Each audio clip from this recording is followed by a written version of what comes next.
Bonjour à tous et à tous, jeunes sorciers. Et oui, aujourd'hui je vous retrouve pour une nouvelle vidéo, qui plus est, c'est un cours de magie qui concernera les couleurs et c'est la deuxième partie.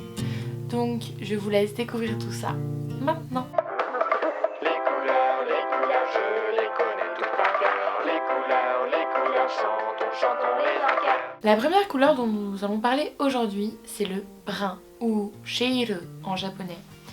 Donc c'est la couleur de la nature, du bois, des animaux. En fait, c'est même très important de le souligner, mais le marron, le brun, le marron, c'est une couleur qui est beaucoup plus rattachée en fait aux animaux qu'aux végétaux, même si elle rappelle l'univers de la Terre.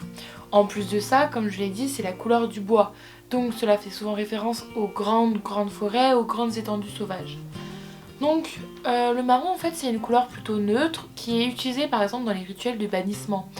Enfin des petits et légers bannissements je veux dire, quand c'est lorsqu'on veut qu'une personne s'éloigne de notre vie mais qu'on ne veut pas obligatoirement la faire disparaître de nos horizons. Donc après pour ce qui en est des pierres, il n'y a pas énormément de pierres brunes en fait, mais vous pouvez quand même toujours utiliser donc l'œil de tigre ou encore du bois pétrifié. La seconde couleur c'est le violet ou murasaki.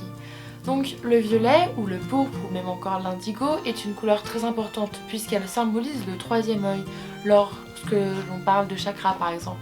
Donc c'est une couleur qui est liée à la spiritualité, mais c'est aussi une couleur qui est liée aux personnes importantes ainsi qu'au pouvoir et bien sûr aux sciences occultes. Aujourd'hui le violet ça représente vraiment ces personnes influentes avec l'ambition et de la confiance en soi, toujours avec aussi un peu un côté de magie. Donc c'est une couleur qui est rattachée au mercredi ainsi qu'aux gémeaux et aux vierges, sans oublier qu'elle est aussi rattachée à la planète Mercure. Pour les pierres, vous pouvez utiliser l'améthyste ou encore la fluorite. L'or ou kin. L'or en fait c'est la couleur principale du soleil, je vous apprends rien, mais c'est aussi la couleur qui est rattachée aux dieux. Mais aussi à tout ce qui est divin. Quand je dis Dieu, je parle exclusivement des dieux hommes, ainsi que en fait à tous les attributs masculins. L'or, c'est une couleur qui avec le temps a évolué, qui maintenant est aussi synonyme de prospérité, fortune, richesse. On peut par exemple peindre en or des petits objets ou ainsi qu'une tirelire par exemple pour espérer apporter la prospérité. L'or c'est aussi une couleur qui est rattachée au jour du dimanche et au signe astrologique des lions. Alors pour ce qui est des pierres, il n'existe pas vraiment en fait de pierres dorées. Mais vous pouvez très bien utiliser un petit morceau d'or ou encore un bijou. Quatrième couleur, l'argent ou aire. Donc l'argent, c'est le pendant féminin en fait de l'or.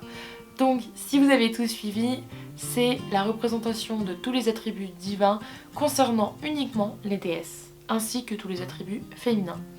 De plus, l'argent, c'est quand même une couleur qui est beaucoup rattachée à des capacités psychiques, ainsi qu'à la méditation et à la conscience de soi. Il est même d'ailleurs conseillé pour augmenter vos pouvoirs psychiques ou alors vous aider à la méditation de porter un objet en argent. La couleur de l'argent est rattachée au jour du lundi, donc à la lune et au signe des cancers. Pour ce qui est des pierres, alors les pierres en argent sont plutôt rares, mais vous pouvez quand même essayer d'utiliser des perles ou encore des galines ou encore des hématites polies. La cinquième couleur, c'est le noir, kuroi. Le noir, c'est quand même une couleur très importante puisqu'elle est rattachée depuis très longtemps à la souffrance, aux épreuves. En fait, elle représente la face sombre de la vie. Et elle représente aussi tout simplement le mal. Alors, le noir, c'est une couleur de bannissement, bien évidemment, mais paradoxalement, c'est aussi une couleur de protection. En fait, le noir est rattaché au samedi et donc au dieu Saturne. Et Saturne, en fait, est le dieu protecteur du foyer. Paradoxe. Les signes astrologiques qui sont rattachés à cette couleur, en fait, c'est les Verseaux et les Capricornes.